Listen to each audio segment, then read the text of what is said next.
Shalom sobat, semoga sobat semua sehat dan penuh damai sejahtera dari Tuhan kita Yesus Kristus ya. Kali ini saya mau berbagi yang saya pelajari tentang nilai kesetiaan. Saya ambil dari Amsal 3 ayat 3 sampai 4, saya bacakan. Janganlah kiranya kasih dan setia meninggalkan engkau, kalungkanlah itu pada lehermu, tuliskanlah itu pada loh hatimu, maka engkau akan mendapat kasih dan penghargaan dalam pandangan Allah serta manusia. Jadi yang saya pelajari pertama yaitu di ayat ketiga. Apa itu? Kesetiaan itu bagian dari buah-buah roh, ataupun salah satu dari buah roh. Saya bacakan ya, Galatia 5 ayat 22 sampai 23. Tetapi buah roh ialah kasih, sukacita, damai sejahtera, kesabaran, kemurahan, kebaikan, kesetiaan, kelemah lembutan, penguasaan diri. Tidak ada hukum yang menentang hal-hal itu. Jadi apa? Kalau kita percaya kepada Tuhan Yesus Kristus sebagai Tuhan dan Juru Selamat kita menghasilkan buah kesetiaan. Gitu loh ya. Jadi makanya dikatakan tadi, janganlah kiranya kasih dan setia meninggalkan engkau. Berarti apa? Kalau kita percaya kepada Tuhan Yesus Kristus, kalau kita orang Kristen, pengikut Kristus, berarti kita harus menghasilkan kasih dan setia. Karena itu sebagai tanda bahwa kita adalah anak Tuhan Yesus. Oke. Yang kedua, di ayat ketiga saya pelajari. Kalungkanlah itu pada lehermu, tuliskanlah itu pada loh hatimu. Maksudnya apa? Yang saya pelajari adalah kesetiaan itu harus dibawa kemanapun. Baik di luar maupun di dalam hati kita. Kita memancarkan kesetiaan, tidak munafik, tidak hanya sebatas mulut, tapi sesuai hati dan pikiran kita, perbuatan kita, kita melambangkan, kita memberikan kesetiaan, memberikan kasih dan setia. Oke? Kenapa? Karena katakan tadi, kalungkanlah itu pada leher dan ditulis di dalam hati. Nah, seperti apa? Di luar dan di dalam hidup kita terpancar kesetiaan, sobat. Bukan hanya sebatas kata-kata saja. Nah, contoh kesetiaan itu apa? Ya, kita tepat waktu, setia pada janji ya. Kita berjanji jam 5, ya kita datang jam 5, tepat waktu kan gitu kan. Kalau boleh ya sebelum jam 5. Tanggung jawab pekerjaan. Nah, kalau kita bekerja 8 jam sehari, ya lakukanlah itu kan gitu kan. Matius 25 ayat 21 saya bacakan ya. Maka kata tuannya itu kepadanya, baik sekali perbuatanmu itu, hai hambaku yang baik dan setia. Engkau telah setia dalam perkara kecil, aku akan memberikan kepadamu tanggung jawab dalam perkara yang besar. Masuklah dan turutlah dalam kebahagiaan Tuhanmu. Nah, di sini dikatakan tadi tuannya itu melihat hambanya yang setia, karena setia dalam perkara kecil maka akan diberikan tanggung jawab yang besar. Kita baca lagi ya, Lukas 16 ayat 10. Barang siapa setia dalam perkara kecil, ia setia juga dalam perkara besar.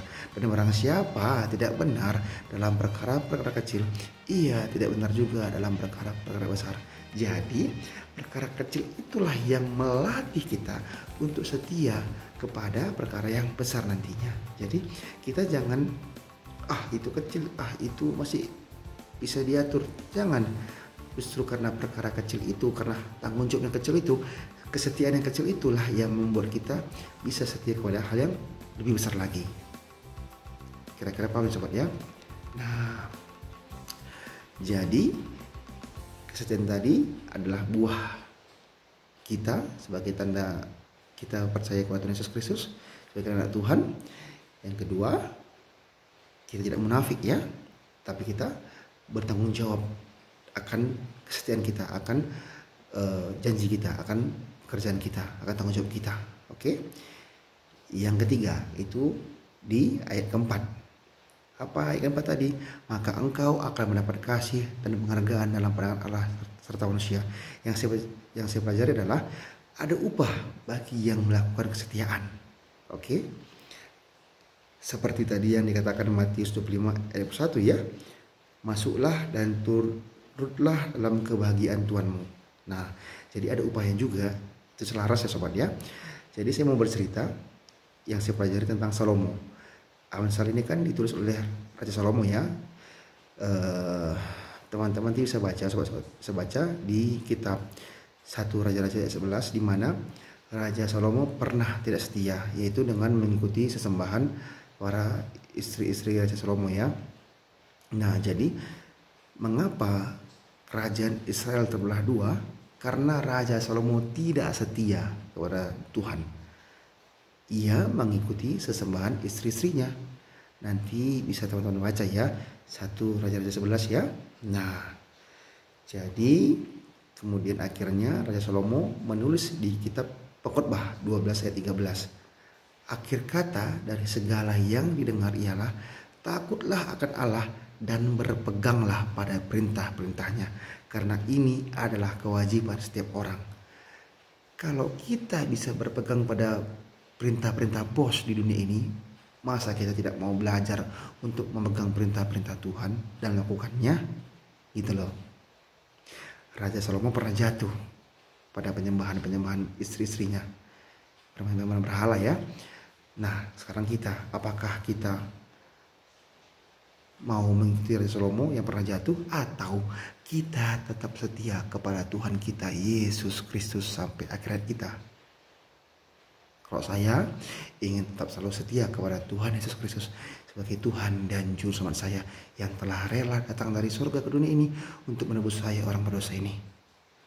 Oke sobat, ini menjadi ayat perenungan kita, Mazmur 100 ayat 5. Sebab Tuhan itu baik, kasih setianya untuk selama-lamanya, dan kesetiaannya tetap turun-temurun. Yang kedua, 2 Timotius 2 ayat 13. Jika kita tidak setia, Dia tetap setia, karena Dia tidak dapat menyangkal dirinya. Bayangkan, Tuhan Yesus tetap setia untuk kita sobat. Yang ketiga, ayat perenungan kita, Amsal 20 ayat 6. Banyak orang menyebut diri baik hati, tetapi orang yang setia, siapakah menemukannya? Apakah aku, apakah saya dan sobat semua setia kepada Tuhan Yesus Kristus? Maafkan saya Tuhan, karena saya pernah tidak setia kepada Tuhan Yesus. Kalau kita pernah tidak setia, minta maaf sobat. Saya pernah tidak setia kepada Tuhan Yesus Kristus. Jadi, marilah kita belajar untuk menjadi orang setia kepada Tuhan kita Yesus Kristus. Demikian yang dapat saya sampaikan sobat.